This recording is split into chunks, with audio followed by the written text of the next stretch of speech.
Welcome to this Monday's Capital lecture series delivered by Andy. Yeah, we are still on Capital Volume 2. Andy, remind us, is that the last lecture in that particular series? Or there'll be one more. This is the penultimate lecture. That is the penultimate lecture. Thanks for the clarification. And we look at the debates after Marx, yeah, in today's session.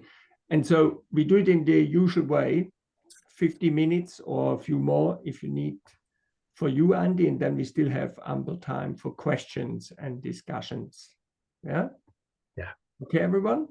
Let's go with that. Andy, over to you. Thank you very much.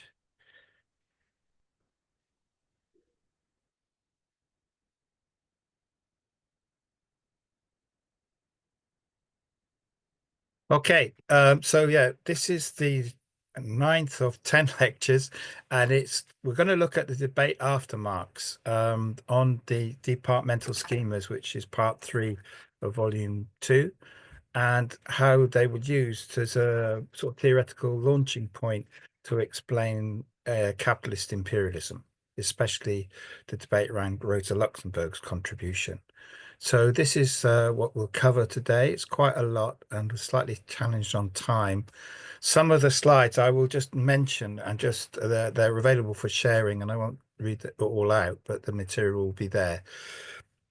So I'm going to just do a quick review because there are a couple of issues that in the reading groups have come up, which I think are worth reflecting on.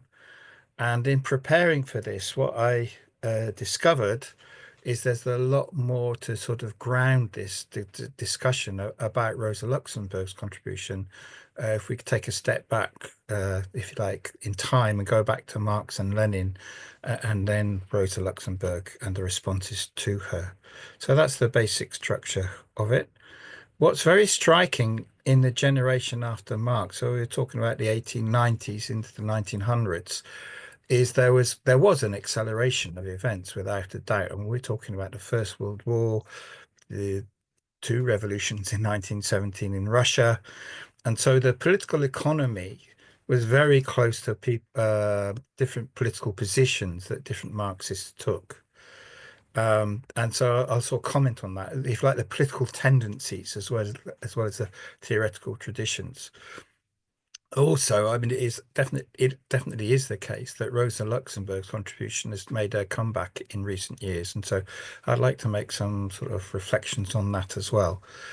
And finally, this is the penultimate lecture because I think there's quite a lot of loose ends, to be honest with you, and I think that there was a genuinely clarifying and, in a sense, simplifying contribution made by the next theoretical generation of the 1960s and 70s, and in particular that by Marini and the Marxist dependency theory. So I'm not going to tie everything up in a neat bow this time round, and also some of the content, because there is so much content, I have delayed, in particular the quite important contribution from Grossman I've put back till next time. So this issue comes up in a contribution by Breyer. It's quite interesting what he has to say. He compares the Penguin translation, which is known as the Fernbach translation, with another translation, which is in the Marx and Engels collected works, which is the sort of Soviet published team, right? And the conceptual distinction is between aggregate social capital, which we know part 3 of volume 2. The first 2 parts have been about individual capital as a representative of the system. And then Marx changes the gear, as he does in each volume, and looks at the social totality, this time from the point of view of circulation. But what is a total social capital is the point that's being made here. And there is a distinction which we do come across quite a lot in part 3, especially when we're trying to get to terms with it in the introduction. Are we talking about something which is the sum of the individual parts? Or are we, as an aggregation, if you like, are we talking about a level where it itself is moving as a totality? And that comes out in the translation of the German term. And what Breyer points out is the Fernbach translation translates this term quite differently to the Untermann translation, right? And so the Untermann translation only uses it, it translates the German original as total social capital 5 times out of the 78 which it occurs, where it's very clear Marx is talking about the movement of the totality. In other circumstances, he uses the term aggregate social capital, whereas the Penguin translation is always about total social capital. Okay. Now, why is this important? It's very clear that part 3 is a very abstracted view of capitalist reproduction, but there is also a question of what do we mean by abstraction, right? And I mean, is the whole more important than the parts, and what's the relation between the parts and the whole, right? And what we read when we first started reading chapter 20 is there's a slight tendency to suggest that it's an organic whole. And that goes along with the idea that things are in equilibrium, that it's harmonious, and so on. Now, what Marx does in chapter 20 under simple reproduction is he more and more shows that that is not the case, right? But without the signposting, it's fairly understandable why one would, think that that was the default was harmony, and then these were exceptions to the rule. But in actual fact, I think Marx's argument is going in a different direction, right? The other thing about this is, and this relates to the later discussion, which is, how realistic are the numbers that Marx is using? I mean, are they actual cases, or are they simply illustrating a relatively abstracted view? Okay, so there happens to be quite a lot behind this issue of translation of what we're talking about here. Now, you're very familiar from my other lectures, I think, with this diagram, because I use it quite a lot to explain the overall structure of the 3 volumes. It's kind of like a 3 by 3 matrix. And what I want to emphasize this time, right, is that volume 2 is different to volume 1 and volume 3 when we're talking about the totality. In volume 1, the totality is summed up by the general law of capital accumulation. So the totality is seen from the perspective of reproducing class relations at the same time as capital accumulates. The accumulation of capital reproduces a surplus population and so on. Okay, so it's a class relation. And in volume 3, part 3 of volume 3, it's again a systemic totality, this time from the point of view of profit. And again, there's a law of the tendency of the rate of profit to fall. Now, I think volume 2, the behavior in terms of circulation, I don't think the claim that Marx is making here is not as strong as a law, right? It's much more like, for the system to function at all, there must be a proportionality. You can say that that's a law, but it's a sort of law in the weaker sense of the term, I would say, right? It's a guiding rule which needs to take place for the system to function, right?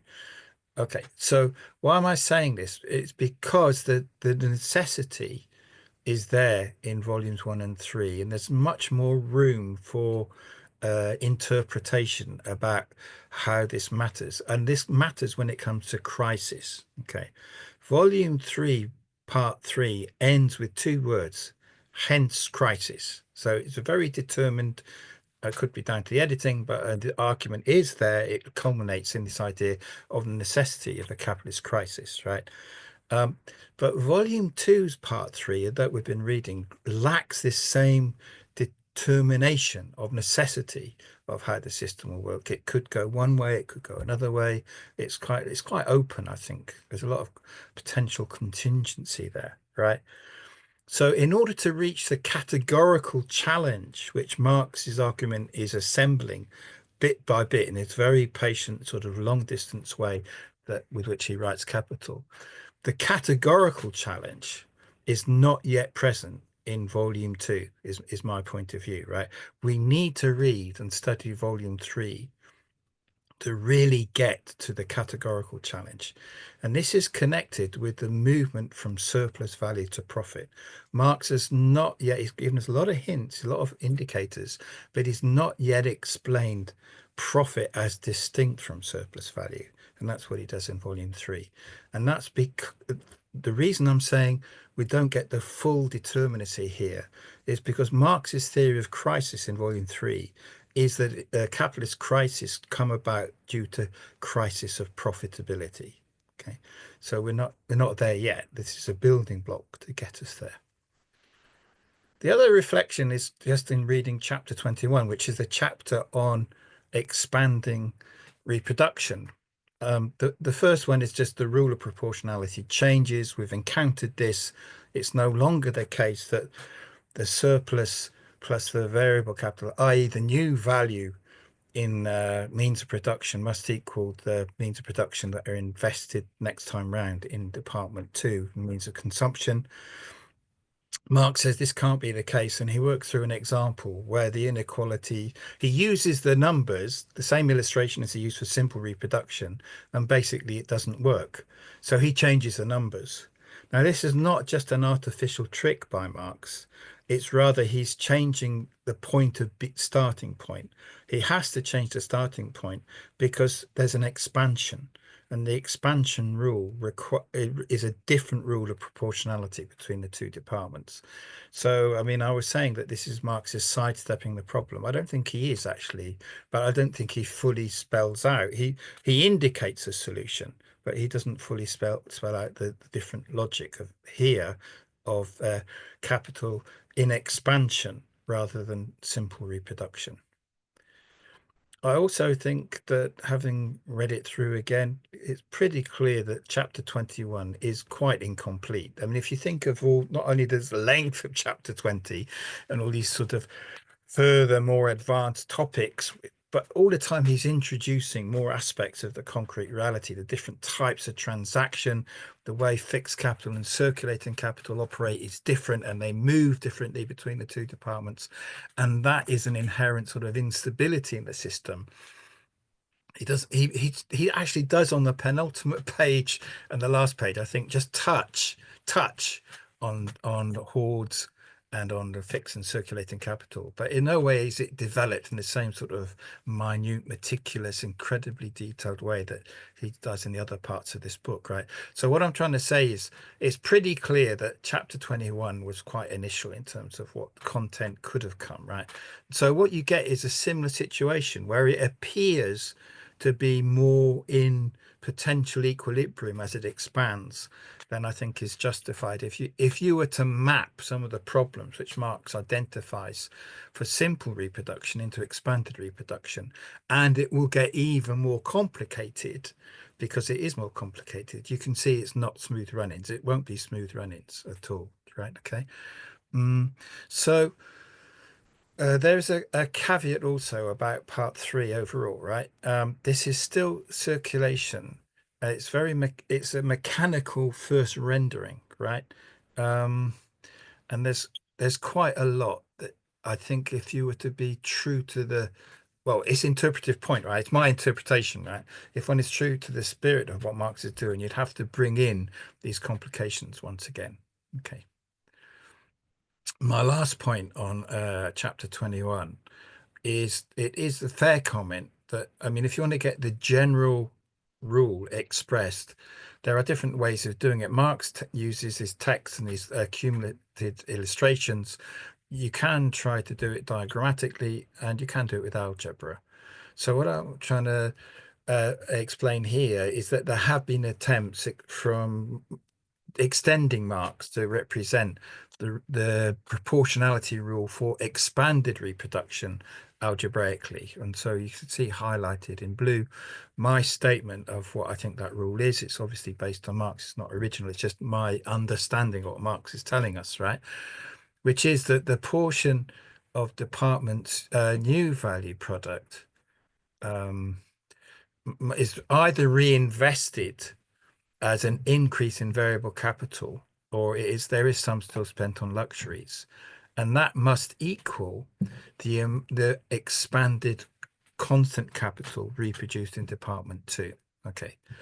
Now Bukharin sets up a notation. So the V1 and the beta 1V, they're basically the variable capital next time round plus the as the same as this time round, plus the increased variable capital, right? And this is the surplus value. Alpha is the surplus value spent on luxuries, right?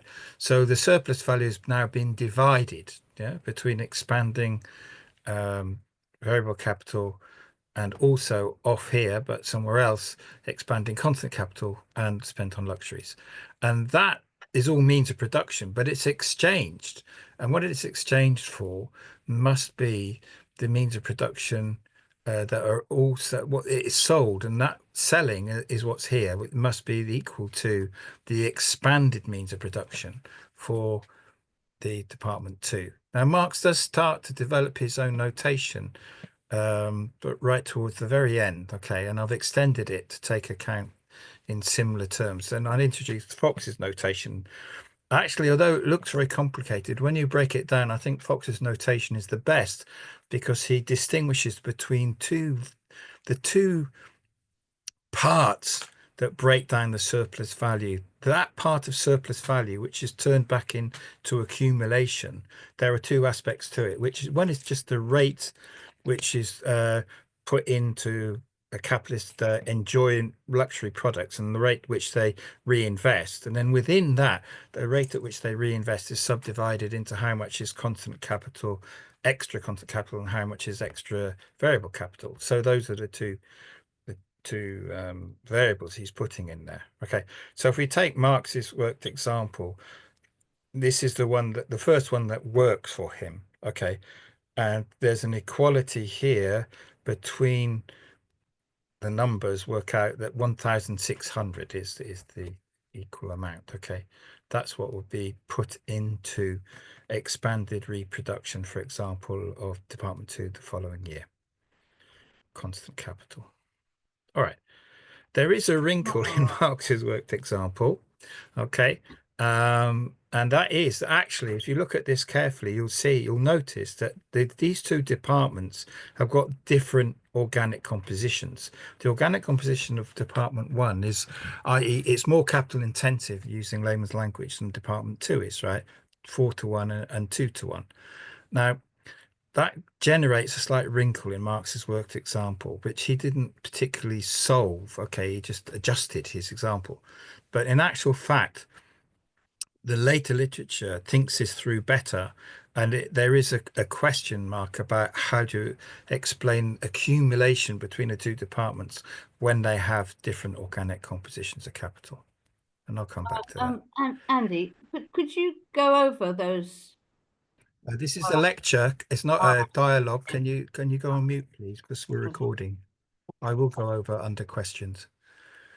Now, the continuing correlation is that the rates of accumulation in both departments are in inverse proportion to their organic compositions. We'll come back to this. I mean, sorry to be a bit abrupt, but we need to get through the material and then we can discuss it. This is the outline of Marx's solution, right? But all the time when we're studying this, it's kind of like it's always there, right? Hanging there. Why are we doing this? Why are we studying this? What is the problem that this is actually solving? So we've got a solution, but what's the problem? Now, you have to take two steps back, really, to understand what the problem is, right? The most immediate problem, which is how Marx actually introduces it. Marx introduces it in terms of response to Adam Smith, but conceptually, how Marx really introduces this is along the lines of how does capitalism expand and reproduce itself as capital accumulation through circulation? Okay, how does capitalism expand through the buying and selling of commodities for money in markets? How does that work, right? And that's what he's actually showing us how it works in his departmental schema, right? But there's a deeper question behind that question, right? Which is, that's a how question, but there's also a question about the functioning of capitalism as a system. Can it function in a non-crisis way, or must it go into crisis?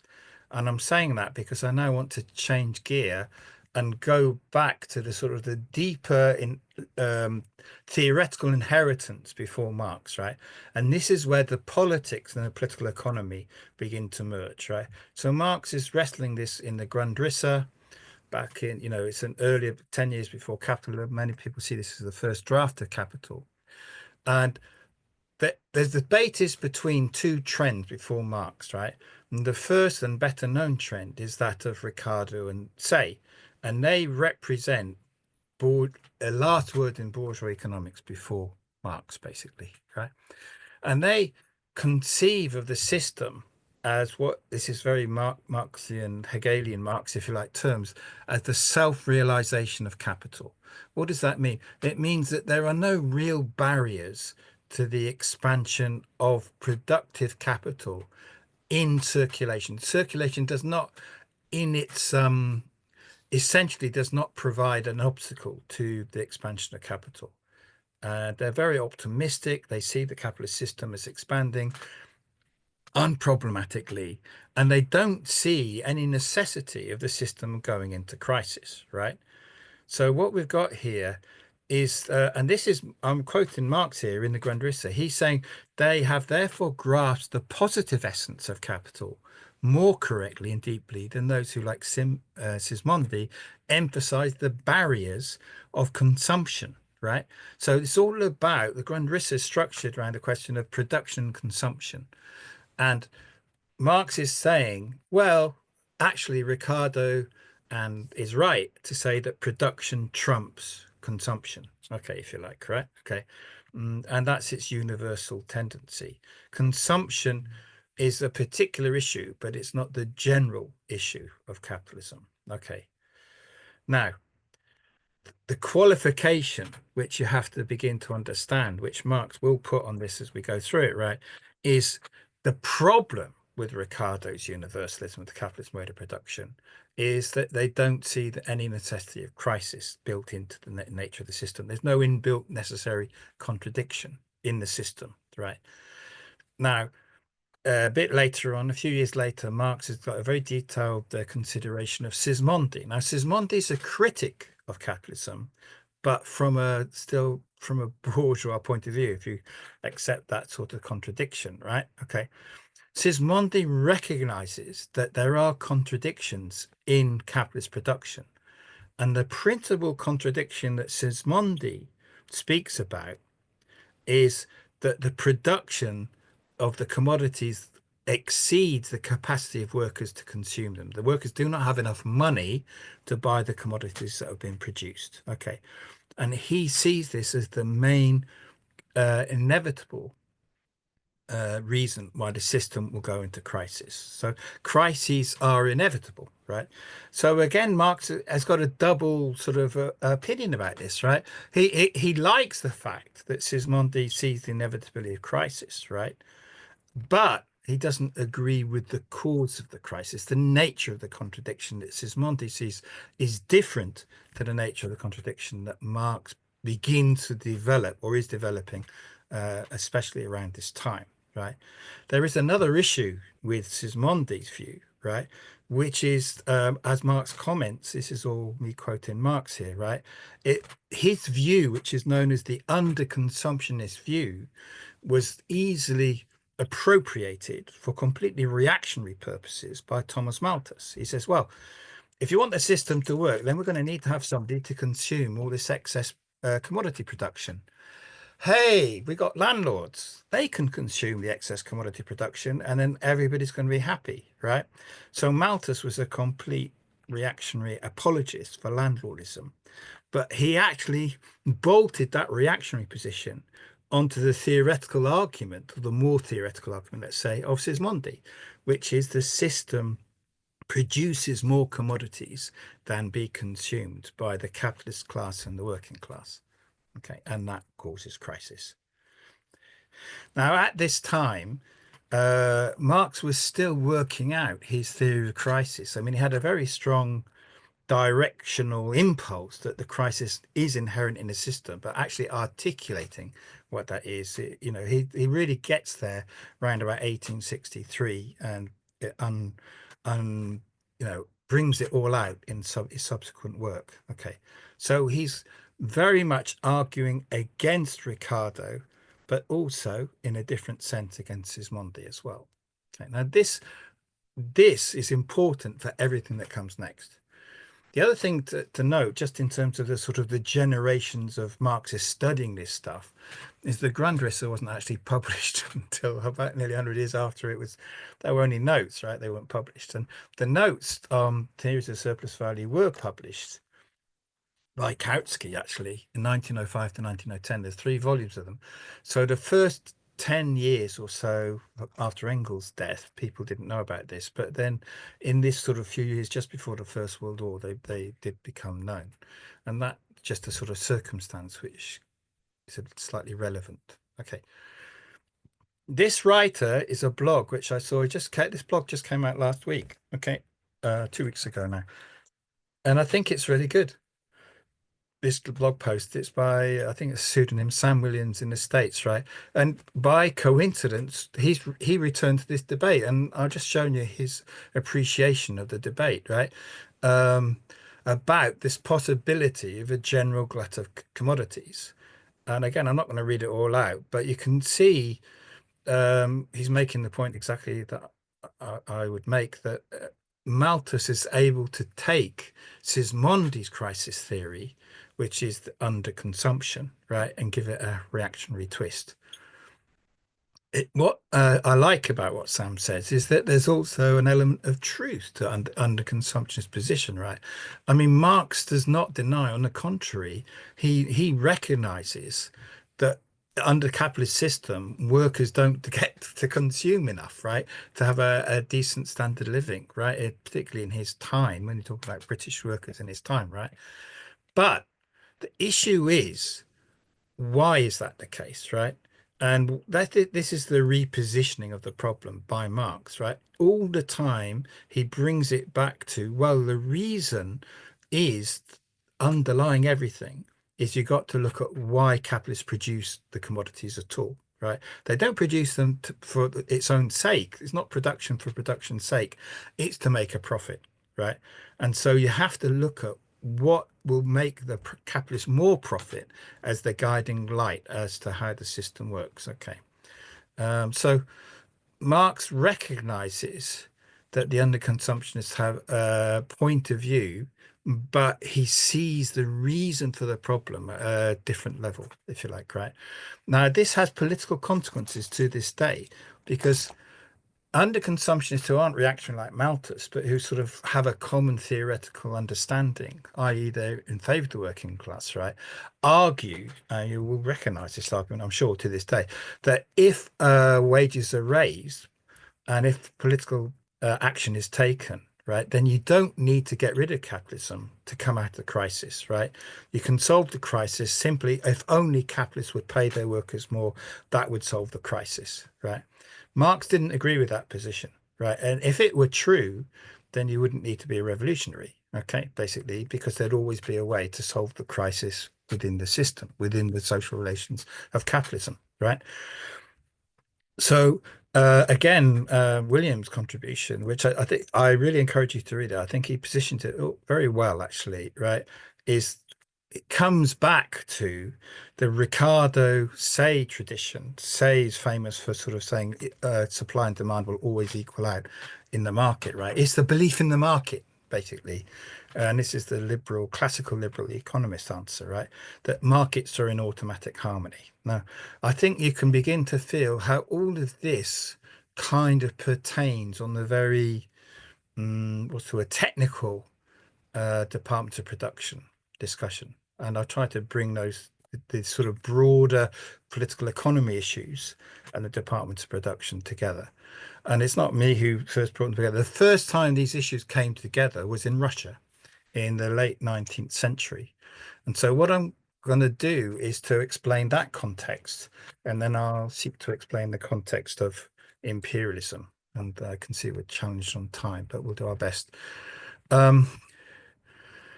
There's a great continuity, actually, between the late Marx and the early Lenin, and the connection is Engels. I mean, Marx and Engels were asked to adjudicate in a debate between two wings of the early Marxists in Russia. Zazulich, who was closest to the populists, and Plekhanov, who was really the father of legal Marxism. They were basically asking of Marx and Engels through correspondence, would capitalism take hold in Russia? Okay. And Marx's answer was, well, the jury's out. We'll see. He didn't give a definitive answer. And he said a lot, of course, that answer, the answer to that question brings up another question, is what's going to be the nature of the revolution, right? What is the class alignment, if you like, the class content of what they all felt was the forthcoming revolution in Russia, even like 50 years before. Marx's point there is that there will be a contingency between the revolutions in Russia and Western Europe. Okay, so the internal and the external are already sort of connected in the Marxist positioning. Now, I'm not going to go through all this in detail, lastly, because of time, but Engels and Lenin independently, after Marx had died, both came to the view that, in fact, capitalism was taking hold in Russia. And the biggest signifier of that was the catastrophic famine in 1891, which is very similar, not the same, but similar to similar famines in other parts of the world where capitalism was taking hold. In late Victorian Holocaust, it's called. A book talks about Brazil, talks about China, talks about India. You could even say Ireland and so on, right? So the capitalist market was taking hold, and it meant that if people couldn't pay, they would starve. Okay, so this is the violence of the spread of capitalism through market mechanisms. And so the early Marxists in Russia, after Marx and Engels go, Lenin emerges very quickly as a young man, as somebody who argues a particular position about the development of market relations and capitalism in Russia. Okay. And so I'm not really I'm not going to go through all of this. It is extremely interesting politically, right? And the development of Lenin's position. And I would just summarize it by saying that Lenin changed his position as reality changed. It wasn't like he didn't change it in thin air. He changed it because reality was changing between the different character of the revolution which they were seeking to make. And the sort of the connecting broad themes were both internal and external. The internal theme, overriding theme completely, was the connection between the proletariat and the peasantry.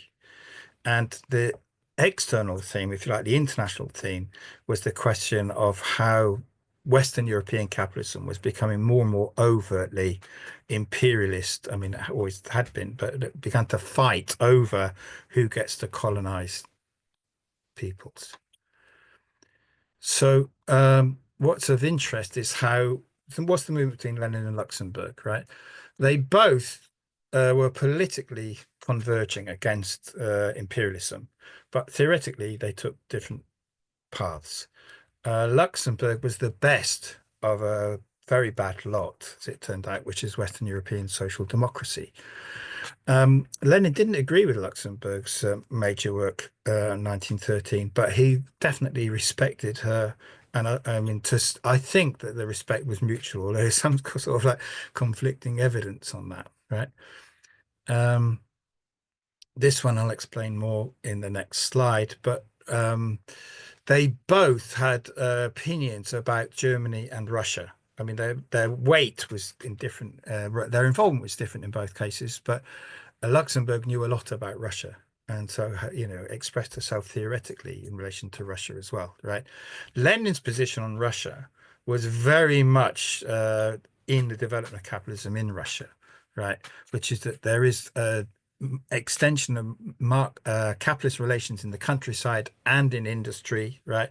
Full of contradictions, which would generate two revolutions, a democratic one and a socialist one, right? So it's a moving dialectic of structural contradictions. That's, if you like, the culmination of the early Lenin. And in that positioning, he's in polemical disagreement with these two other trends on the Russian left, okay? Now what we're seeing now is a continuity between what Marx had to say about Ricardo and Sismondi, and what Lenin dealt with in terms of these three political positions, right? So the most widespread position at the early 1890s were the populists, right? And they basically argued that there would be a Russian road to socialism without going through capitalism, so long as it could be based on the peasantry, make the revolution against Tsarism, right? The legal Marxists, so capitalism didn't have to take hold, right? That's the point, right? The legal Marxists were the polar opposite. They said capitalism would take hold and it would be very successful. And because it would be expanding indefinitely, there was no real objective basis for making a revolution. So they were using Marx's arguments to deny the need for revolution. Okay. And then you had Lenin, who was positioned critical of both positions, right? He said that capitalism is taking hold, but it is full of developing contradictions. And we need to prepare for its complete overthrow. But in order to prepare for it, we need to get rid of the Tsar and we need to ally with the peasantry. And that alliance will shift as we approach the socialist revolution. So you can see it's quite a dynamic and moving political positioning. Now, Lenin is more critical of Sismondi than Marx was. He hadn't read Marx on Sismondi, it wasn't available to him. But he treats Sismondi as a petty bourgeois critic, basically. He says, yeah, he's against capitalism, but the way he's critiquing it is sentimental and it's romanticizing the real situation. Certainly, the Sismondians in Russia were romanticizing the real conditions of the peasantry. Right, the peasantry don't want a return to pre-capitalism. They also need a fight for socialism, right? So theoretically, he's saying they put an immediate connection between production and consumption, right? That production and consumption are sort of like there's no mediation between them, right? And he argues that Marx admits or recognizes that there's a connection, but it's a more indirect one. Production and consumption aren't the same thing. You have to look at how markets really work, right? And he argues that Marx saw consumption as following production. That's Lenin's argument, right? Production leads consumption in the capitalist system. So he connects the Narodnik political position with a petty bourgeois economic understanding, economic critique of capitalism, right? He also critiques the legal Marxists. Marini's commentary on Volume 2 brings this out particularly well. I mean, I think Marini shows us how well and thoroughly he had studied this whole debate, right? Now, what is said of the legal Marxists, right, is that they turn Marx into something that he's not, right? They actually make him make his argument at departments of production something which it isn't, okay? And what they do is to gravitate towards any idea of harmony, equilibrium, and so on, which they can extract from the departments of production chapters, right? So there you get this sort of repetition of these trends of thought. It's very technical. We've seen that in the departments of production, right? But in the end, it's about what's the nature of capitalist accumulation, right? So in evaluating Lenin so far, I'm just using Palwa here, right? He's more critical of the populists than he is of the legal Marxists economically, but politically, he's more critical of the legal Marxist than he is of the populist, if that makes sense, right? Okay. There is one issue with this, what I would call the early Lenin, is that he's very loyal in his defense of Marx. Well, Marx says that the international movements of commodities, the market exchanges of imports and exports, don't in principle matter to the general solution. And Lenin defends that position. I don't think that position is defensible as soon as you think about capitalism as imperialism, which is what we're going to shortly come on to, right? So Rostolsky and Palwa have different evaluations of Lenin on this. Rostolsky thinks that Lenin was actually too close to the legal Marxists, and it's a lot of detail in that debate, right? Let's get on to Luxemburg. Luxemburg was a revolutionary, right? grew up in Poland. She was Jewish. She was a woman. She was, in the context of Germany and Poland, definitely from an oppressed nation.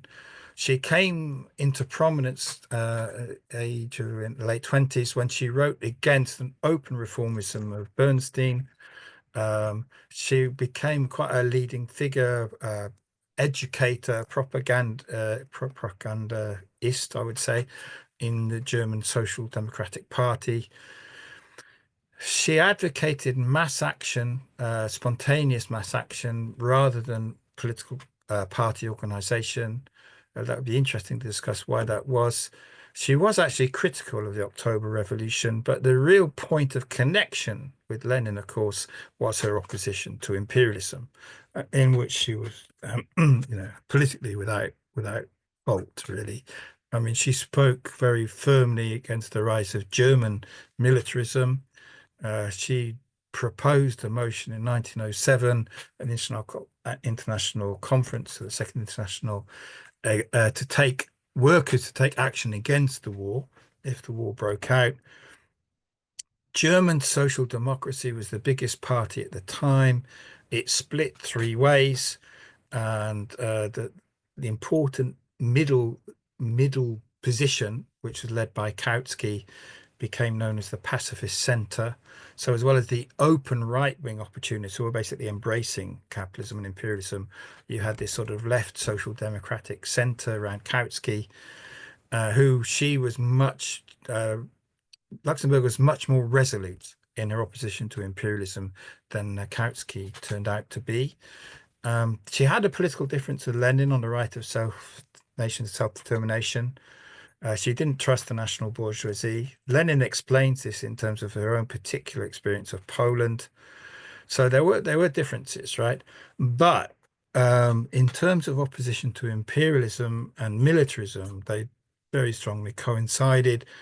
Now she was in prison for most of the First World War. She'd been imprisoned, right? But she was definitely on the left, the Zimmerwald left, against the war. Okay. Also, and it's very barely mentioned in most of the political sort of evaluations of Luxembourg, is she was closely allied with Clara Zetkin, and the first conference against the war was actually of socialist women, not the Zimmerwald Left conference, but the Socialist Women Unite Against War, less known about. Now, from 1907 to the outbreak of First World War in 1914, there's a political ferment, I should say. Lenin writes about the Stuttgart conference very, very tellingly. He's saying basically German social democracy supports war, or at least the opportunist Bernstein wing does, and it supports a socialist colonial policy.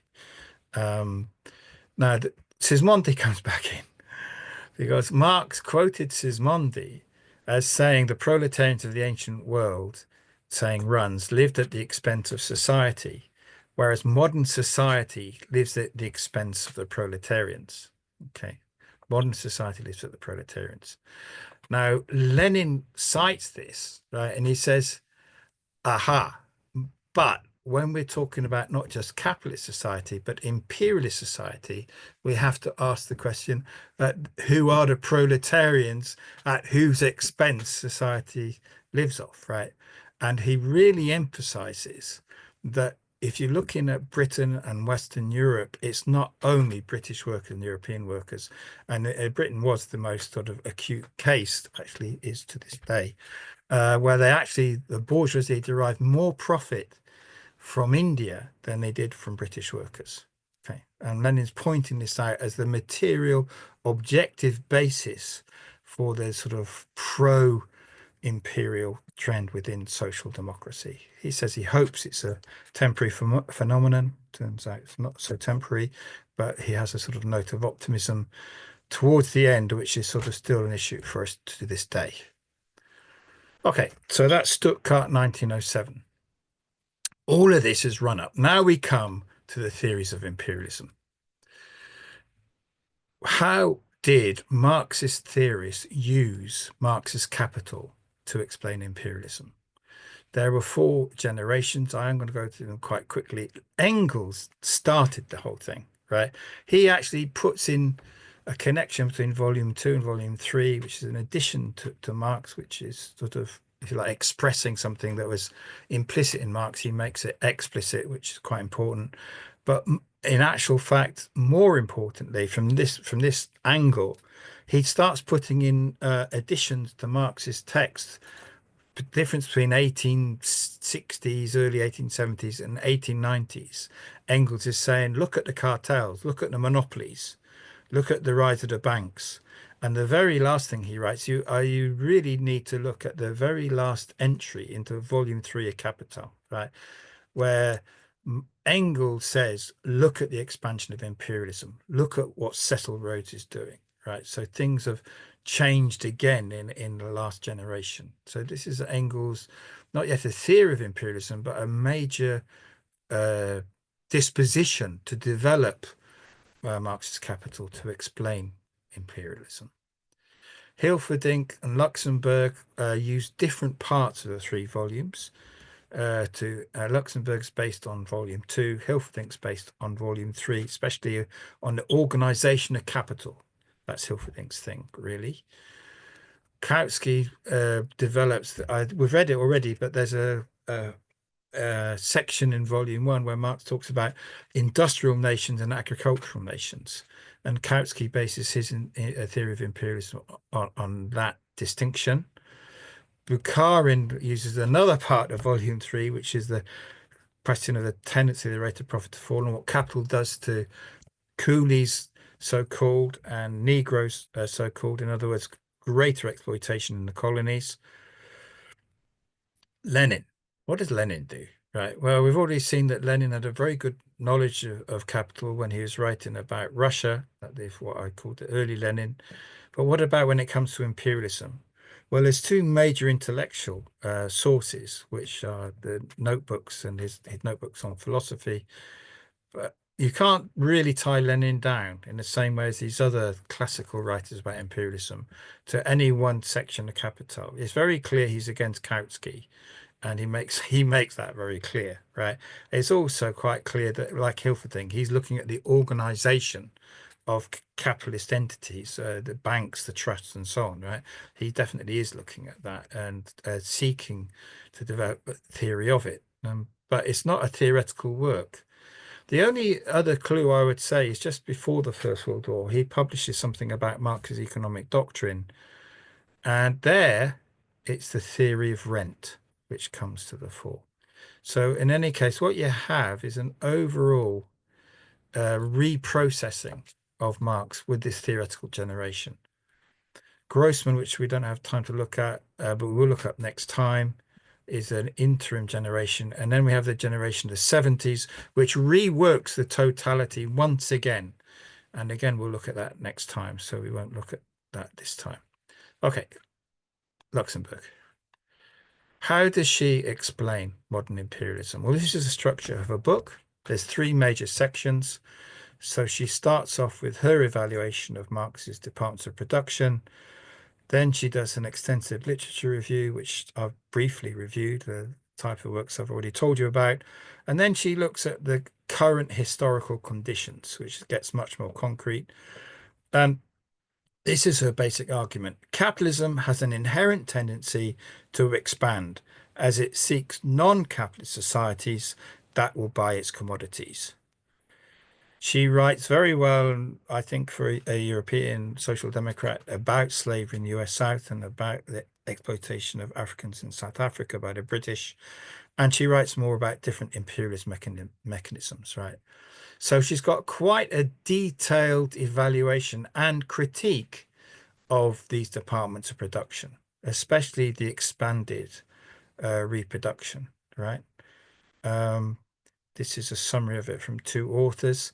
Her main argument is that you have to rework Marx's schema to include increasing labor productivity, rising organic composition of capital. And once you do that, then it can be seen that there will be a relative overproduction of consumer commodities. In other words, more consumer commodities are produced than the workers have the money to consume.